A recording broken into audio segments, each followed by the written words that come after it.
In the quiet little town of Willowbrook, where the streets smelled of fresh bread and the evenings glowed golden under old street lamps, there stood a shop that no one quite remembered opening. It appeared overnight. A small wooden sign creaked above the door. One Wish Candy Shop, choose carefully. No one knew who owned it. No one saw it being built. Yet, every morning, it opened at exactly 9 a.m. And every night, it closed before the clock struck 8. One afternoon, a girl named Mira wandered down Willowbrook's narrow lane, clutching a few coins in her hand. She had heard whispers at school, stories of magical sweets that could grant wishes. Mira didn't believe in magic, but she did believe in hope. Her father had been ill for months, and her mother worked tirelessly, barely managing to keep their home together. Mira wished, more than anything, that things could be different. When she saw the shop, her heart skipped a beat. The windows shimmered with jars of candies in colors she had never seen before. Glowing blues, swirling golds, deep violets that seemed to move like smoke. She pushed the door open. Ding! Inside, the air was warm and sweet. Behind the counter stood an old man with silver hair and eyes that seemed to hold centuries within them. "Welcome," he said softly. "You've come for the wish candy, haven't you?" Mira froze. Is it real?" The man smiled. "Everything here is real, but not everything here is simple." He reached under the counter and placed a small glass jar in front of her. Inside it was a single candy round, glowing faintly, shifting colors like a sunset. "This," he said, "grants exactly one wish." Mira's breath caught. "One wish? Anything?" "Yes," the man replied. "But remember, every wish has a consequence." Mira frowned. "What kind of consequence?" The shopkeeper leaned closer. "The candy does not create happiness. It only moves it. What you gain may be taken from somewhere else." Mira didn't fully understand, but her thoughts rushed to her father, pale, weak, barely able to smile anymore. "What if I wish for someone to be healthy?" she asked. The old man's eyes darkened slightly. "Then somewhere, someone else may lose that health." Mira stepped back. "That's not fair." "No," he said gently. "Magic rarely is." Mira held the jar tightly. Her mind raced. "If I don't wish, nothing changes. If I do wish, someone else suffers." Tears filled her eyes. "Why does this exist?" she whispered. The shopkeeper sighed. "Because people believe they want easy solutions." Mira looked at the candy again. It glowed brighter now, as if waiting. The next morning, something felt different. Not magical, just clearer. Mira woke up early and helped her mother prepare breakfast.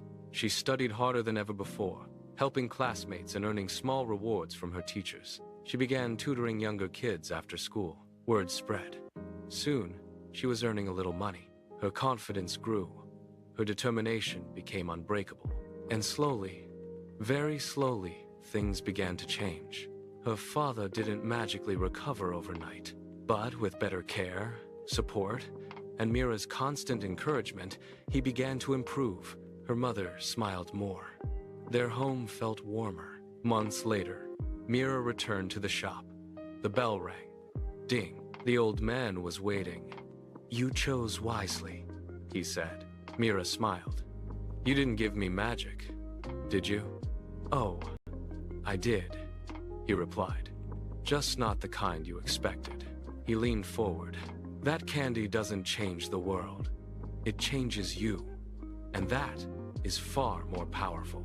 Mira looked at the jars one last time. "So people who wish for riches may gain wealth," the shopkeeper said, "but lose something they didn't realize was precious. And me? You gained something no one can take away." Mira smiled softly.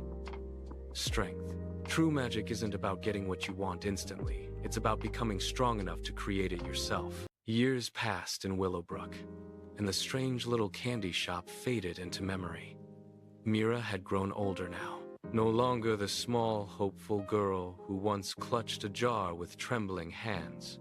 She was strong, wise, and known throughout the town for her kindness. Her father had recovered slowly, and their life, though not perfect, was full of warmth earned through effort. But one cold evening, the wind howled through the streets, and just like before, the shop returned. Same wooden sign, same faint glow. One wish candy shop. Choose carefully. End quote. This time, it wasn't Mira who entered. It was a boy named Rivan. Unlike Mira, Rivan didn't believe in kindness or patience. Life had been cruel to him. He had lost everything in a fire years ago. No family, no home, no hope, only anger. When he saw the shop, he didn't hesitate. He stepped inside. Ding. The old shopkeeper stood as always, calm and watchful. One wish, he said quietly, and a consequence. Rivan scoffed. I don't care about consequences. That, the shopkeeper replied, is what everyone says. Rivan slammed a coin onto the counter. Give it to me. The old man studied him, then handed over the glowing candy. Choose carefully. But Rivan had already decided. Rivan stepped outside, gripping the candy tightly. I wish to be the richest person in Willowbrook. He swallowed it. For a moment, nothing. Then, suddenly, the ground trembled. Lights flickered across the town. And somewhere, far away, something terrible shifted. By morning, Rivan awoke in a grand mansion.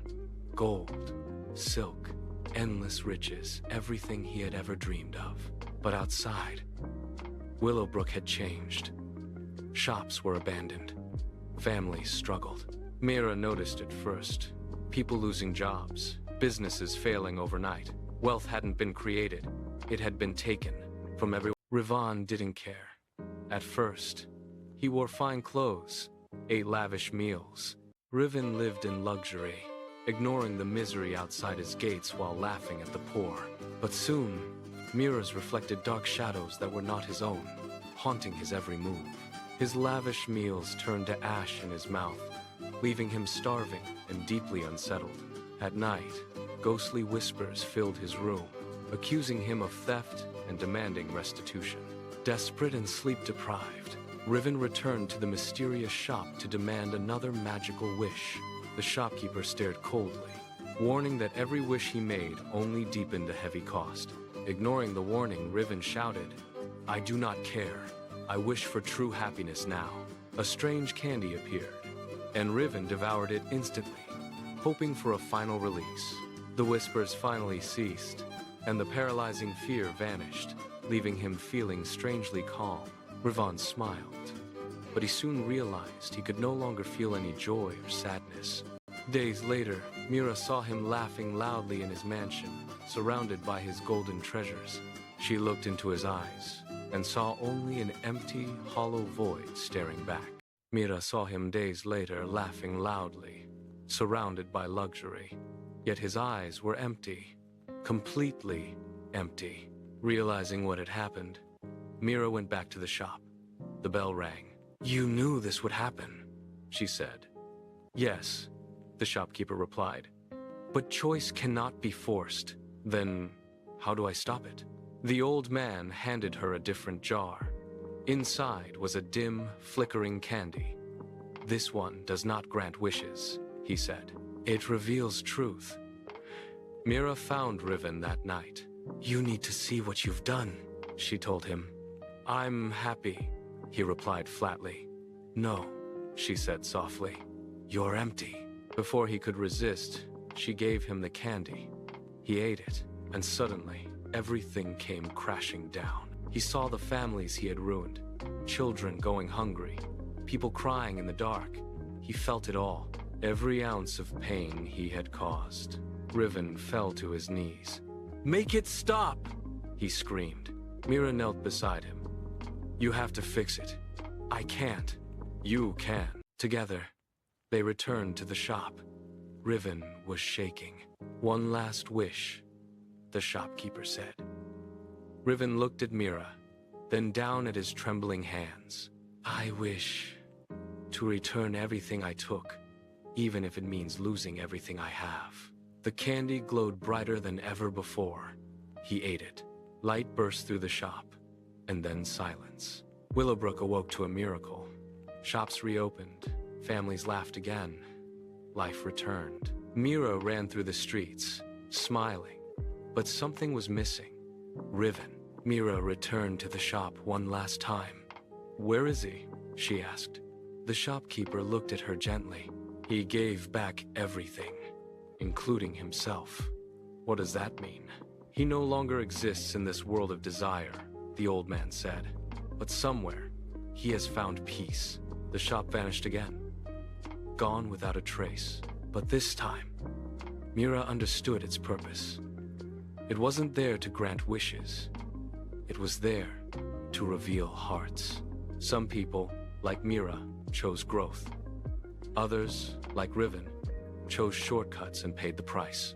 Wishes can give you everything you want, but they can also take everything you are. True power lies not in changing the world instantly, but in choosing who you become while trying.